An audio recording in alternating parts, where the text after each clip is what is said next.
ಕರಿಘನ ಅಂಕುಶ ಕಿರಿದೆನ್ನಬಹುದೇ ಬಾರದಯ್ಯ.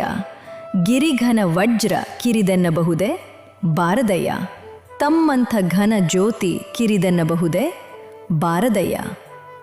ಮರಹು ಘನ ನಿಮ್ಮ ನೆನೆವ ಮನ ಕಿರಿದೆನ್ನಬಹುದೇ ಬಾರದಯ್ಯ ಕೂಡಲ ಸಂಗಮ ದೇವ. ಭಾವಾರ್ಥ: ಈ ವಚನದಲ್ಲಿ ಬಸವಣ್ಣ ಅವರು ಗಾತ್ರವಲ್ಲ ಶಕ್ತಿಯೇ ಮುಖ್ಯ ಎಂಬ ಸಂದೇಶವನ್ನು ನೀಡಿದ್ದಾರೆ. ಕರಿಘನ ಅಂಕುಶ ಕಿರಿದೆನ್ನಬಹುದೇ? ದೊಡ್ಡ ಆನೆಯನ್ನು ನಿಯಂತ್ರಿಸುವ ಅಂಕುಶವು ಚಿಕ್ಕದಾಗಿದ್ದರೂ ಅದರ ಶಕ್ತಿ ಅಪಾರ, ಆದ್ದರಿಂದ ಅದನ್ನು ಕಿರಿದು ಎಂದು ಹೇಳಲು ಸಾಧ್ಯವಿಲ್ಲ. ಗಿರಿಘನ ವಜ್ರ ಕಿರಿದೆನ್ನಬಹುದೇ? ದೊಡ್ಡ ಪರ್ವತವನ್ನು ಸೀಳುವ ವಜ್ರವು ಚಿಕ್ಕದಾಗಿದ್ದರೂ ಅದರ ಸಾಮರ್ಥ್ಯ ಮಹತ್ತರ, ಆದ್ದರಿಂದ ಅದನ್ನೂ ಕಿರಿದು ಎನ್ನಲಾಗದು. ತಮ್ಮಂಥ ಘನ ಜ್ಯೋತಿ ಕಿರಿದೆನ್ನಬಹುದೇ? ಪರಮಾತ್ಮನ ದಿವ್ಯ ಜ್ಯೋತಿಯನ್ನು ಎಂದಿಗೂ ಕಿರಿದು ಎಂದು ಹೇಳಲಾಗದು. ನಿಮ್ಮ ನೆನೆವ ಮನ ಕಿರಿದೆನ್ನಬಹುದೇ?